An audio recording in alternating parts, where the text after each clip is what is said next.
आणखी एक महत्त्वाची बातमी या सभेच्या पार्श्वभूमीवर, ती म्हणजे बीड मधल्या शाळा आज बंद ठेवण्याचे आदेश देण्यात आले।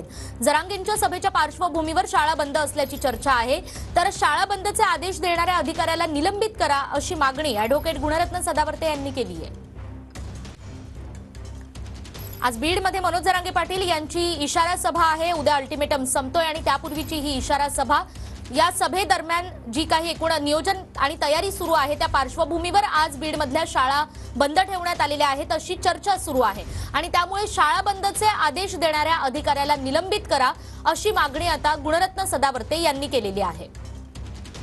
आपण पाहतोय मनोज जरांगेंची आज बीड मध्ये सभा आणि गुणरत्न सदावर्ते यांनी शाळा बंदला विरोध केलाय।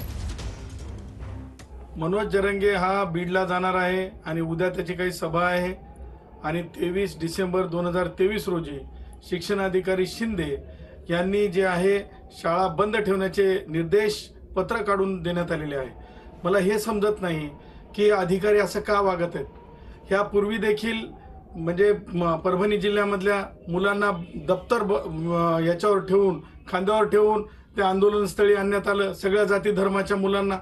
त्याचबरोबर आपण पाहिलं की जालन्यामध्ये सुट्टी जाहीर करण्यात आलेली होती आणि आता बीडमध्ये परत त्याचीच पुनरावृत्ती।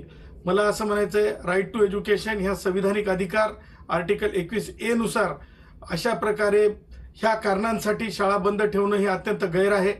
त्याचबरोबर अशा प्रकारचे आंदोलनं जर कायमस्वरूपी असे चालतच राहणार असतील आणि विद्यार्थ्यांच्या शिक्षणावर जर आपण ज्याला म्हणतो नांगर फिरवला जाणार असेल, त्यांच्या प्रगतीवर नांगर फिरवला जाणार असेल जस्ट बिकॉज की पॉलिटिकल सेलिब्रेशनसाठी, तर हे अत्यंत चुकीचं आहे।